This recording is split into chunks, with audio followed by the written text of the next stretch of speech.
This is Food for Thought with Deborah Walker. Today on Food for Thought, I'm broadcasting from Northern Ireland again, and I have back on with me from a few weeks ago, Justin Zalewski, who runs Superfood 7, and he rocked your world. I know he did, because several of you wrote to me and have been very interested in the things that he's actually had to say. So how could I not invite him back on? Hi, Justin. How are you today? Hi, it's great. Great to be back again. Thank you. Superb. So something piqued my interest in the last interview we did.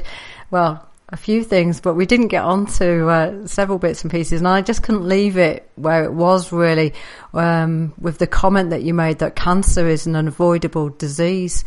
Now, tell me why you think this is the case when there's been a war on cancer since the 1970s, and just recently in the news they're telling us that it's now going to be 1 in 2 people who are going to get cancer. Yeah, well, I recently heard that as well by one of those cancer charities that they say cancer is now expected that 1 in 2 people get cancer. And it's like all these cancer charities or cancer institutes or cancer associations, to me, they're all a bit like a dog chasing its tail, because they think as if cancer is this thing that decides your number is up, and it's just to say that you're going to get cancer. And the thing is that most doctors receive absolutely no training about nutrition whatsoever. They also don't think that nutrition and lifestyle have any relation to whether you get cancer or not. And I personally know I will never get cancer. I'll never get heart disease. I'll never get diabetes. Because what causes cancer? Your lifestyle, the environmental pollutions. We're now living in a world where all the air, the soil and the water are completely contaminated. In our homes, we're getting subjected to electromagnetic radiation. When we're drinking water or bottled water, we're drinking out of plastic bottles that leach BPA into the water and other plasticides that really interrupt the body's endocrine system. And in general, our bodies are just getting more and more of a toxic overload, and eventually then the body has a healing crisis, and then have a challenge to get rid of the toxicity in the body.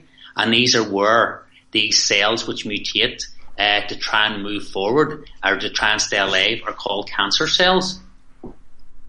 So just pick up on the different aspects of that, because you've talked about the air, the soil, the water, the electromagnetics, the plastics. How do we really get away from that, in all honesty, when we're absolutely surrounded with it?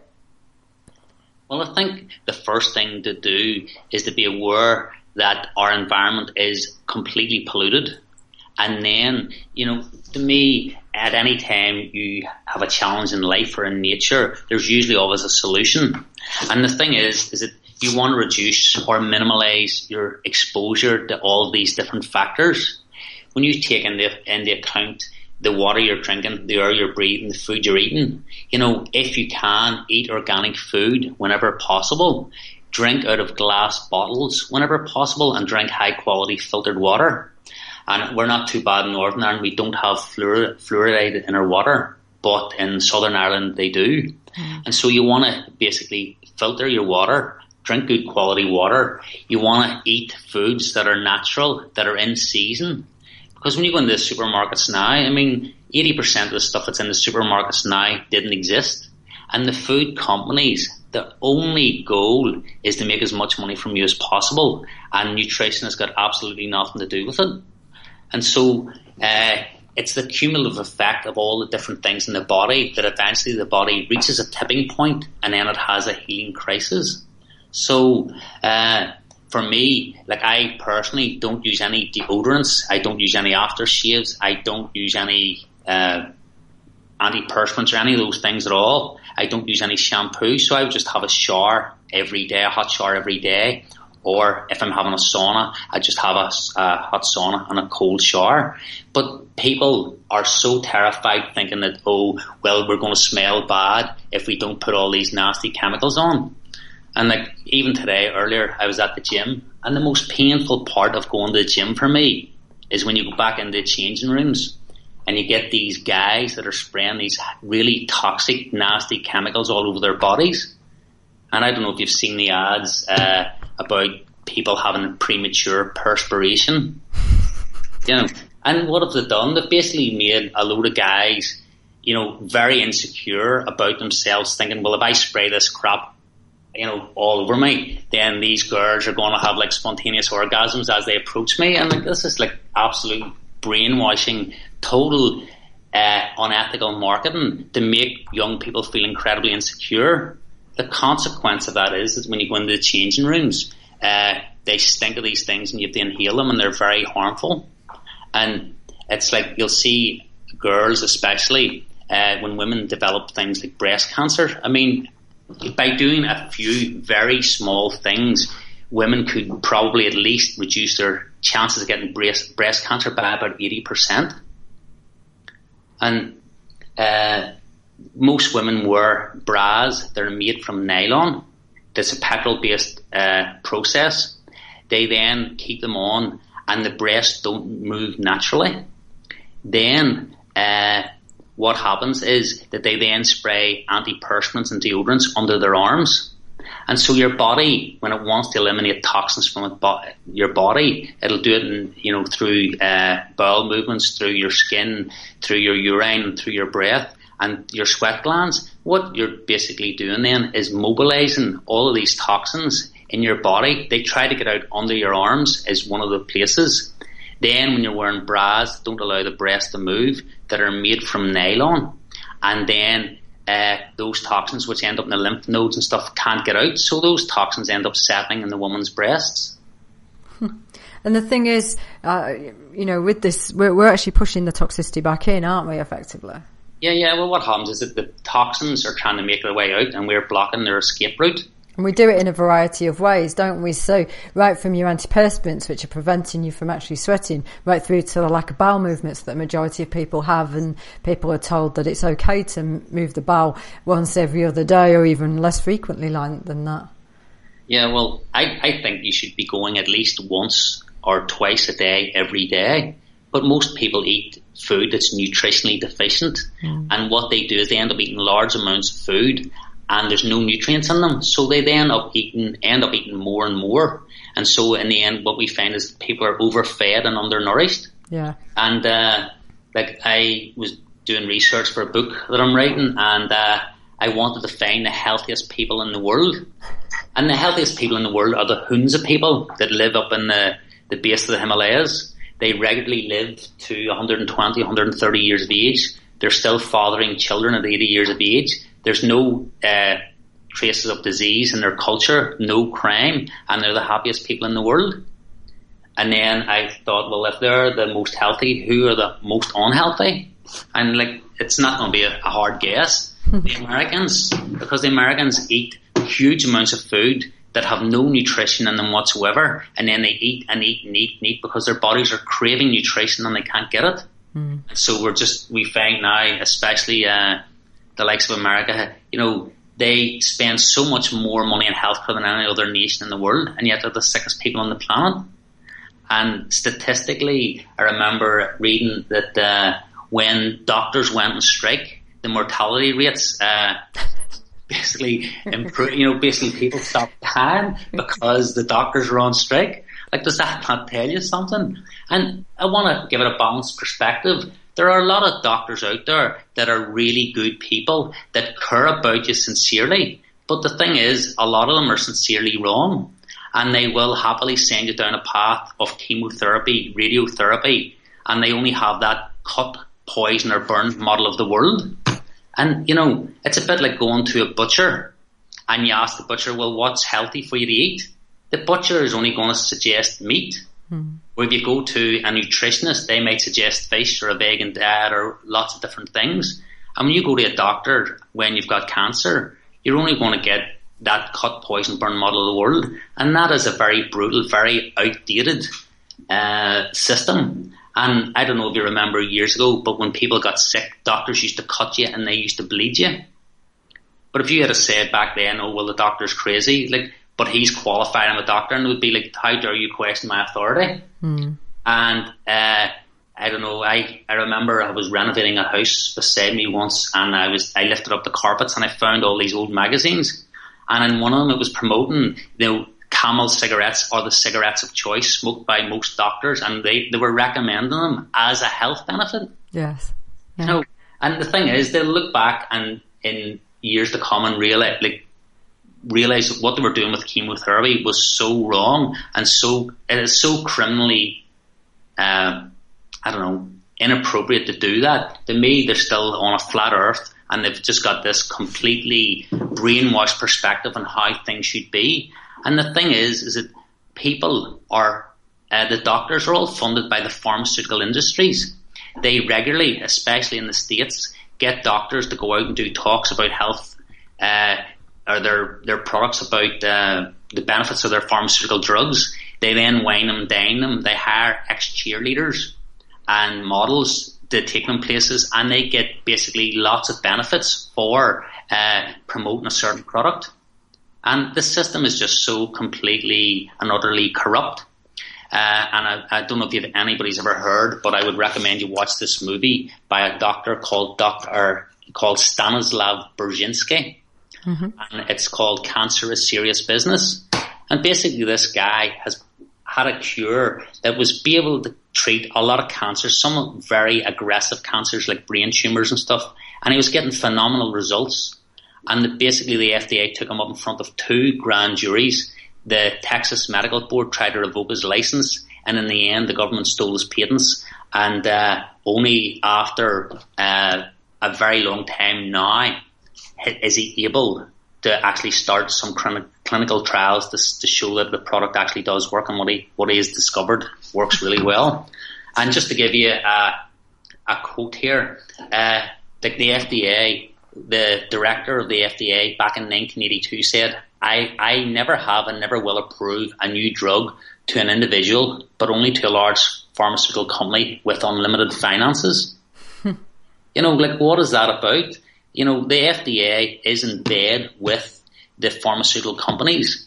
And I think back in 2009, Pfizer were fined, I think, $2.3 billion for lying about what their drugs could do and about all the corruption and stuff.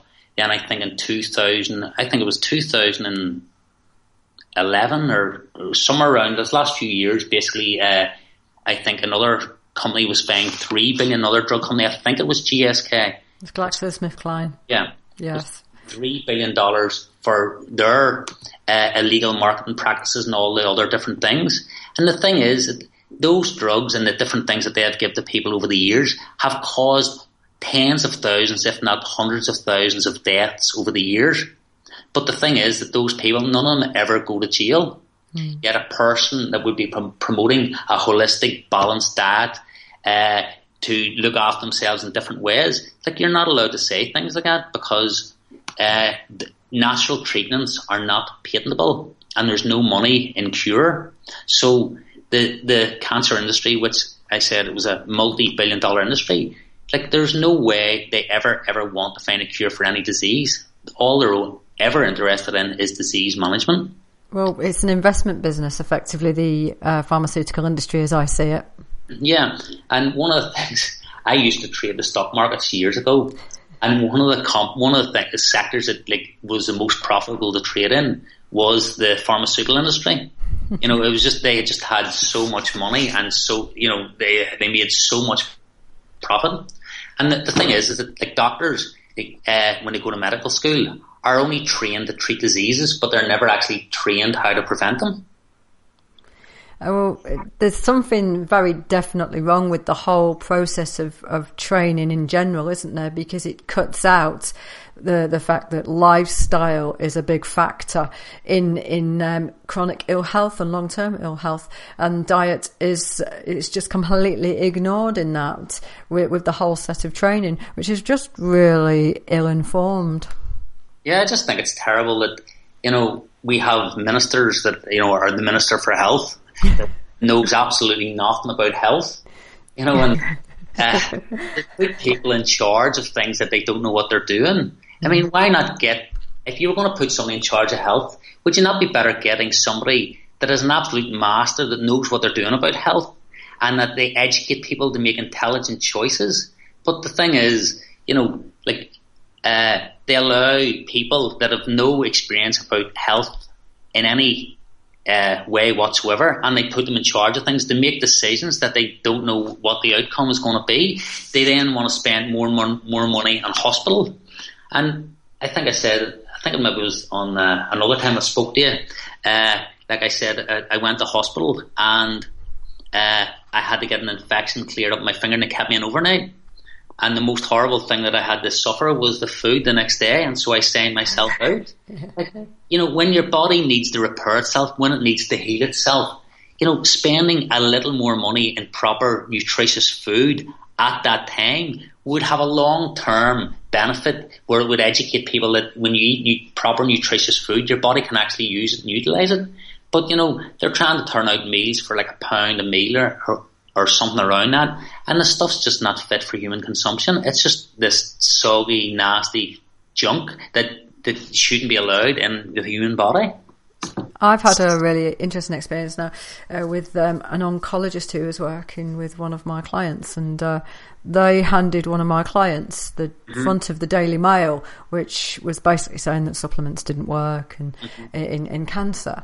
And that worries me on more than one level. That a doctor would actually do that, but also the fact that a doctor would actually think that that's a good source of information to be then handing my client. The newspapers are full of contradictory information continuously, and I feel that lots of doctors, unfortunately, and I'm not saying everybody, because I know that there are many, many good doctors out there, but there are still people out there who effectively are seeing things just in this very funnel vision and almost seeing it as us and them. And actually, for me, that isn't the case.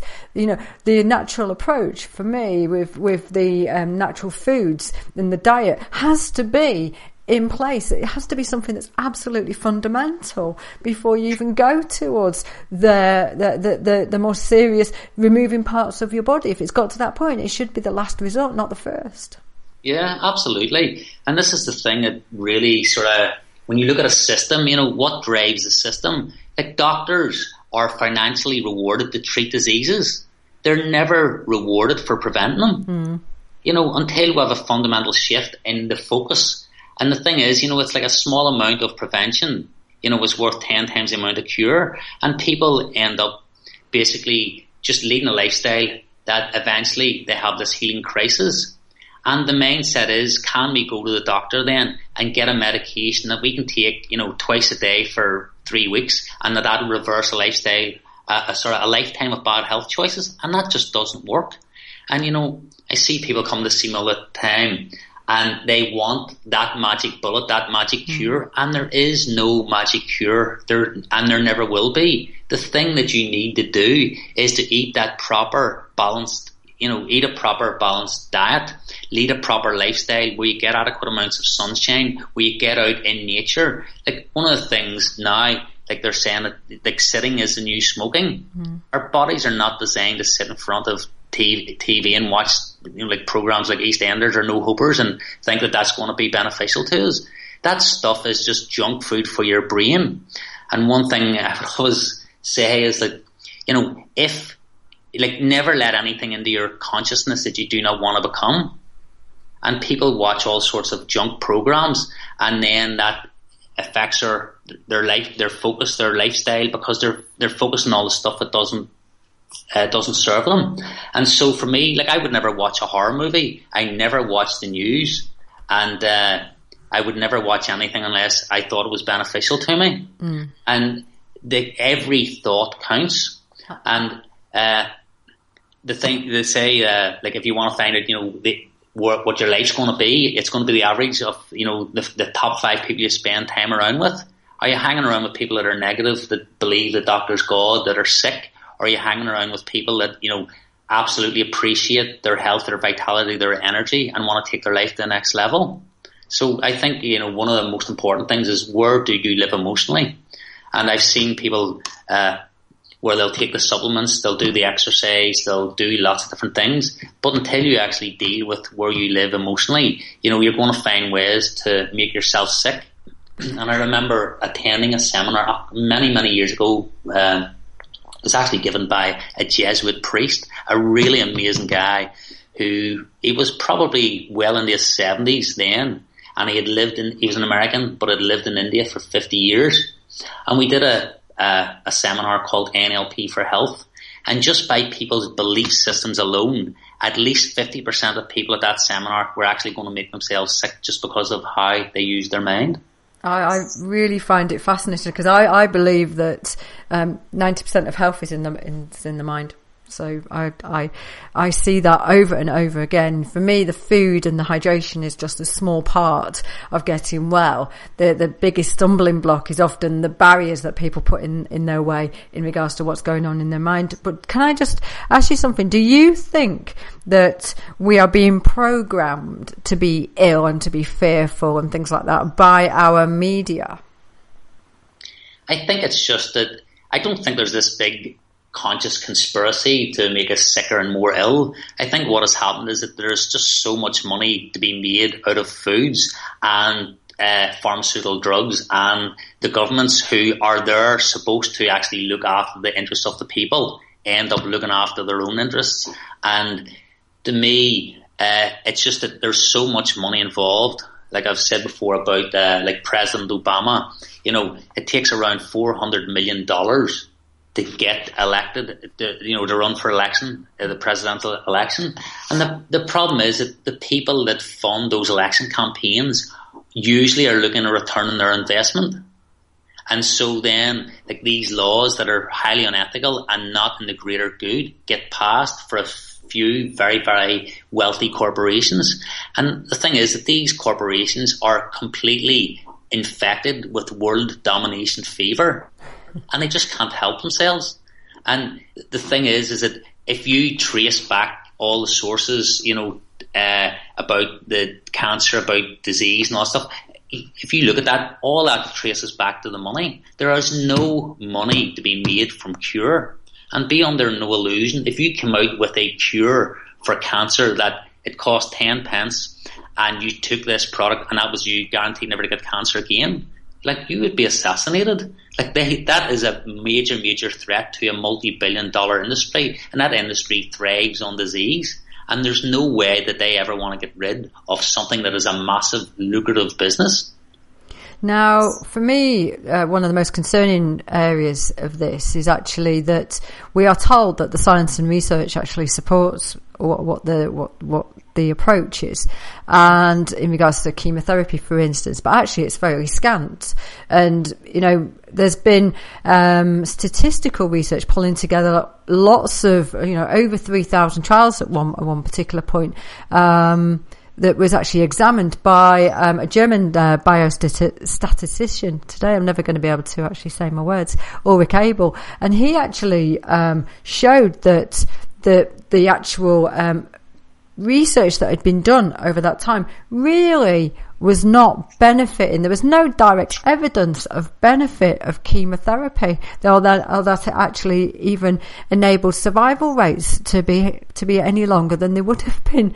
And this is absolutely astonishing. So the research is there. There's over 3,000 pieces of research that this guy's gone through. And since then, and this was back a period of time ago, but since then, there's actually been no research conducted that's determined anything different. Yeah.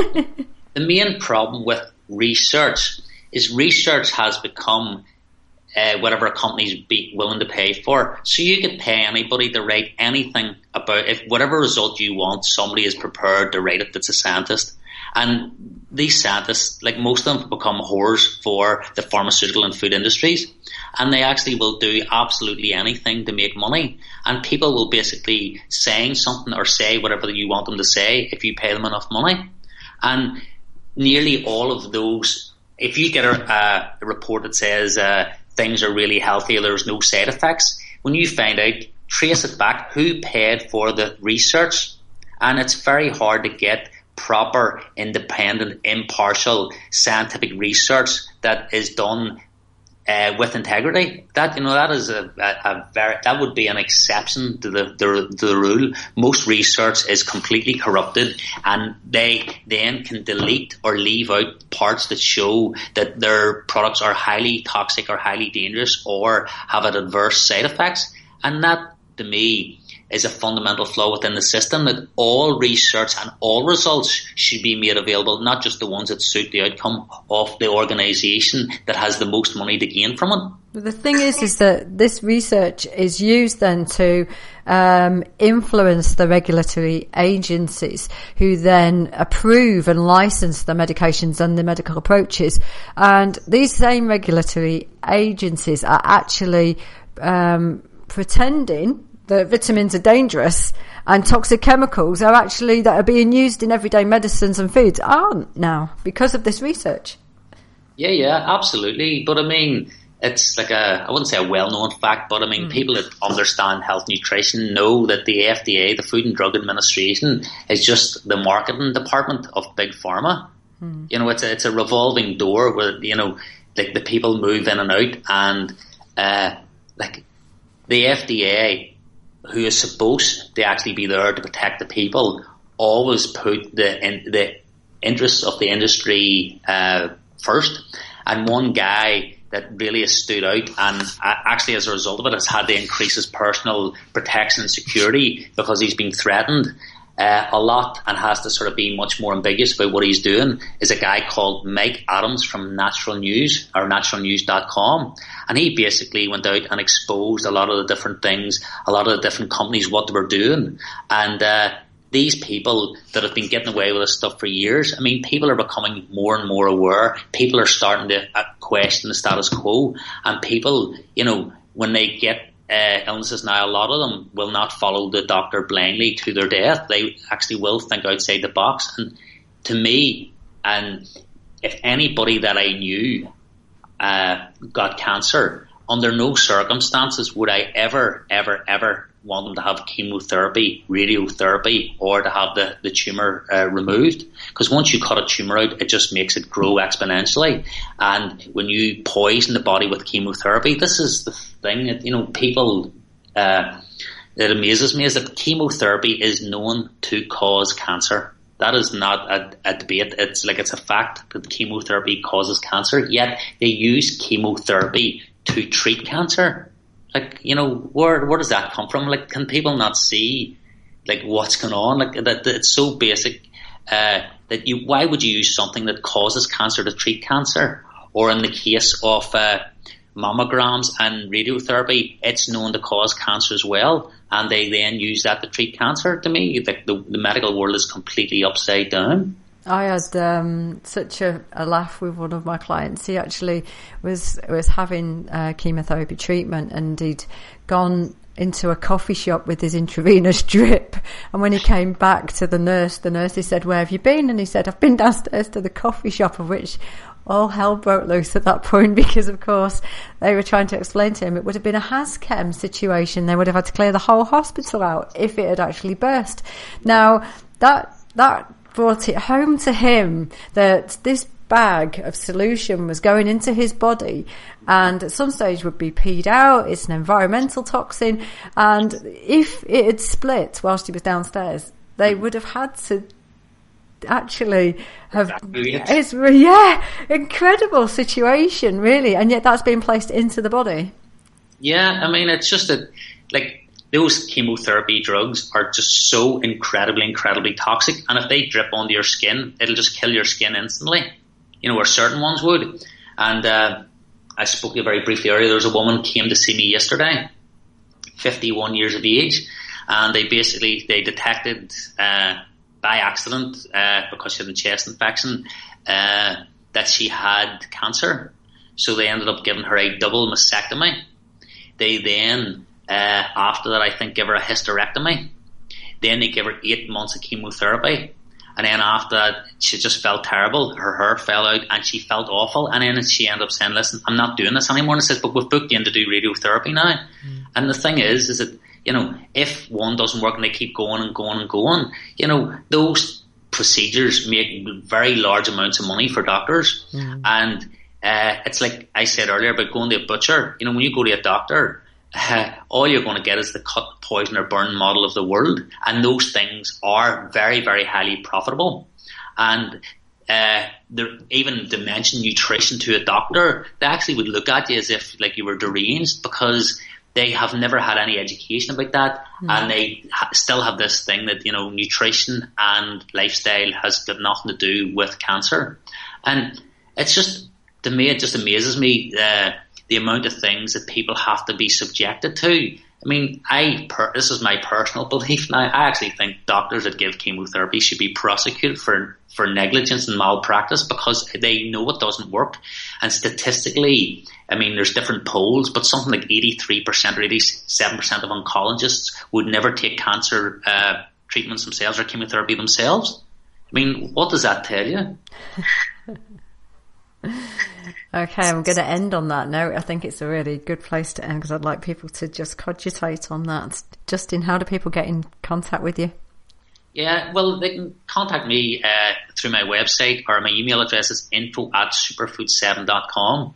And if people have any questions for me, I mean, it does take me sometimes time to get back to people, but I will absolutely respond to you whenever I get the opportunity. But just to leave on a positive note, and I never like to point out a problem without a solution. The thing is that if you truly want to prevent yourself getting any degenerative disease or any lifestyle disease, you know, drink good quality filtered water, exercise, optimize your vitamin D, and eat natural, healthy, organic foods that are in season. Spend time around positive people, and you're going to set yourself up and create a foundation where it's going to be very difficult for anything to ever affect you. The thing is that those instructions are just the instructions for a good quality life in general. It's not about cancer. I've just worked with a weight loss group. It's not about weight loss. It's actually about optimizing your health, isn't it? Yeah, optimizing your health and giving the body what it needs. I mean, it's like people, like I talk to them about using microwave ovens and say, but it's so convenient and so handy, and they just put it in. I only use it to heat food. What else do you use microwave for? But the thing is, and the question I ask any person that is addicted to their microwave is, and I would say, is the price of convenience worth the price of your health? Because if you don't make time for your health now, you most definitely are going to have to make time for sickness later on in your life. Another fantastic interview. Thank you very much, Justin. I'm going to have to end it there. Okay, thank you.